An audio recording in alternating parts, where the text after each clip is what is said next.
हरे कृष्णा, जय माता दी। आज हम देखने वाले हैं अक्टूबर के लिए रीडिंग, जो कि रहेगा वृषभ राशि के लिए। तो कार्ड मैंने ऑलरेडी शफल करके रखे हैं ताकि वक्त थोड़ा सा बच जाए।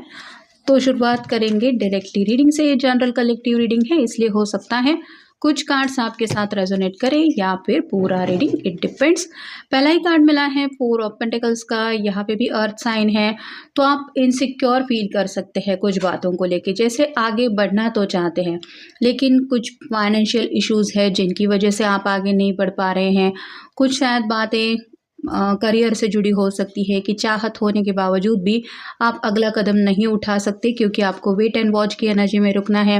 किसी किसी के दिलो दिमाग में फैमिली से जुड़ी बातें चलती रहेंगी, मतलब जब तक घर वाले नहीं मानते तब तक मैं आगे नहीं बढ़ सकता, नहीं बढ़ सकती, उनके खिलाफ जाके मुझे कुछ फ़ायदा नहीं। ऐसी भी कई सारी बातें आपके दिलो दिमाग में चल सकती है। नेक्स्ट है द लवर्स का कार्ड। तो जिससे भी आप सच्चा प्यार करते हैं वो पर्सन आपकी ज़िंदगी में आने के चांसेस तो यहाँ पे काफ़ी स्ट्रॉन्ग बन रहे हैं। मतलब आप दोनों अगर काफ़ी वक्त से कमिटेड रिलेशनशिप में हैं तो आप कह सकते हैं कि हमेशा के लिए यूनियन में आने के भी चांसेस बन रहे हैं। या फिर अगर आप ऑलरेडी किसी से भी नहीं मिले हैं, आप प्यार में नहीं पड़े हैं, तो आपके सामने आपके सपनों का राजकुमार या राजकुमारी आ सकती है। फिर है prince of pentacles, again earth sign. यहाँ पे भी पेंटिकल जो होता है मतलब ये जो नाइट होता है वो काफ़ी ज़्यादा स्लो एनर्जी में होता है। आगे बढ़ने की चाहत होने के बावजूद भी वो सभी बातों को लेके सोच विचार करता है। तो आप बहुत ज़्यादा वक्त गंवाने वाले हैं सोच विचार करने में, लेकिन आप कोई गलत कदम नहीं उठाना चाहते। इसलिए जैसे कहा जाता है कि दुर्घटना से देर भली, वैसे ही बातें आपके दिलो दिमाग में भी चलेगी कि यहाँ पे जैसे ये घोड़ा रुका हुआ है, ये दौड़ नहीं रहा है। चाहे तो ये पर्सन दौड़ते दौड़ते घोड़े पे ऊपर सवार होते हुए भी कुछ सोच सकता है, लेकिन नहीं, ये आगे बढ़ने से पहले ही सोच रहा है, क्योंकि ये कोई भी गलत कदम नहीं उठाना चाहता। वैसे ही आप भी पूरा प्रैक्टिकल बातों की तरफ ध्यान देते हुए भी कुछ फैसला लेने की कोशिश ज़रूर करेंगे। नेक्स्ट है द हैंगमैन। आपका कुछ अलग नज़रिया आप महसूस कर सकते हैं। मतलब अब तक अगर आपने किसी हालात को अलग नज़रिए से नहीं देखे थे, किसी एक ही सिचुएशन में फंसे हुआ महसूस कर रहे थे, तो पॉइंट ऑफ व्यू अगर आप चेंज करके देखेंगे तो शायद आपकी किसी प्रॉब्लम का हल आपको सामने दिखाई दे सकता है। मतलब बस नज़रिया चेंज करने की बात है। फिर है 10 ऑफ कप्स, लवर्स के बिल्कुल नीचे ये कार्ड आया है। मतलब लव मैरिज होने के ज़्यादा से ज़्यादा चांसेस है, या फिर लव एट फर्स्ट साइट ऐसा भी हो सकता है। देखते ही आपको प्यार हो सकता है और आपका मन कर सकता है कि इसी पर्सन के साथ मुझे ज़िंदगी बितानी है, फैमिली बनानी है। ये सभी बातें भी आपके माइंड में आ सकती है। और फाइनल कार्ड है एस ऑफ वांड। एक पैशनेट नई शुरुआत कर सकते हैं। गोल कुछ अचीव करने के लिए भी आप इतना जज्बाती हो सकते हैं, या फिर आप कह सकते हैं किसी स्पेसिफिक समवन को पाने के लिए भी आपके दिलो दिमाग में एक जुनून छाया हुआ आप महसूस कर सकते हैं। नेक्स्ट है लिंक।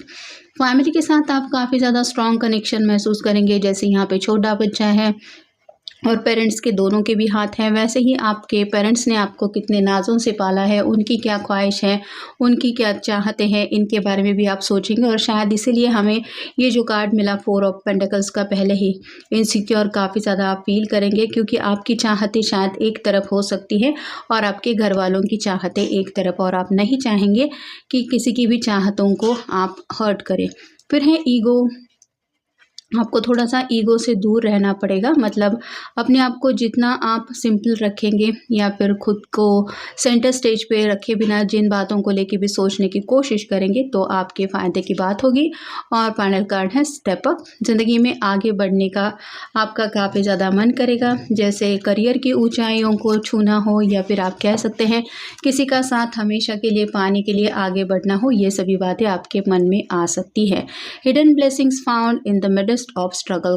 थोड़ा सा स्ट्रगल आप महसूस कर सकते हैं कि यही मेरे साथ ही क्यों हो रहा है, या हमेशा मेरे साथ ही क्यों होता रहता है, लेकिन कुछ ना कुछ ब्लेसिंग्स आपकी तरफ आती हुई भी आपको रियलाइज़ होगी। जैसे यहाँ पे पत्थरों के बीच ये फूल खिला है, वैसे ही कुछ सडन ब्लेसिंग्स, कुछ आप कह सकते हैं अचानक से ऐसे सरप्राइजेस भी आपके सामने आ सकते हैं, जिनकी वजह से आप काफ़ी ज़्यादा एक सैड फेज से अचानक से हैप्पीनेस के फेज में पहुंच जाएंगे। Don't worry about what other people think. दूसरे लोगों के बारे में आपको सोचना नहीं है। जैसे यहाँ पे आउल है जो बताता है कि शायद आपकी आदत है, आप काफ़ी ज़्यादा सोचते रहते हैं, और इसी सोचने की वजह से ही मे बी आप रात रात भर जगते रहते हैं। आप किसी से जेलस नहीं होते, लेकिन लोगों का ख्याल आपके दिलो दिमाग से हटता नहीं है। मतलब आपके मन में शायद ऐसे सवाल आते हैं कि पता नहीं लोग मेरे बारे में क्या सोच रहे होंगे, लोगों को तो यही लगता होगा, वही लगता होगा। तो ये इस बात से अपने आप को दूर रखना है। लोगों को जो सोचना है वो तो वैसे भी लोग सोचते ही रहेंगे, भले ही आप उनको कितना भी समझाने की कोशिश क्यों ना करें। तो यहाँ पे आपके लिए अच्छा यही रहेगा कि आप अपने ही ऊपर फोकस करें, ना दूसरों की एनर्जी के ऊपर। और फाइनल है टेक अ ब्रीदर। सुकून से जीने की कोशिश करनी है आपका, जिसमें भी मन लगता है। जैसे ये पेड़ के नीचे बैठ के सिर्फ सिंपली किताब पढ़ रही हैं, वैसे ही आप नेचर में थोड़ा सा वक्त बिताएंगे तो आपके जो भी प्रॉब्लम्स है तो उसमें भी हीलिंग होने में आपको हेल्प मिलेगी। साथ ही साथ दिलो दिमाग में भी एक तरोताज़गी आपको महसूस होगी। और जो भी थोड़ा बहुत स्ट्रेस अगर आप महसूस कर सकते हैं या आपको लग रहा है कि काफ़ी वक्त से स्ट्रेसफुल है, तो ये पल भी पल भर में गायब हो सकते हैं। बस आपको ये करना है कि थोड़ा सा नेचर में वक्त बिताना है और अपने आप को शांत रखने की कोशिश करनी है। तो ये था आज का रीडिंग, जनरल रीडिंग है। मिलेंगे नेक्स्ट रीडिंग में।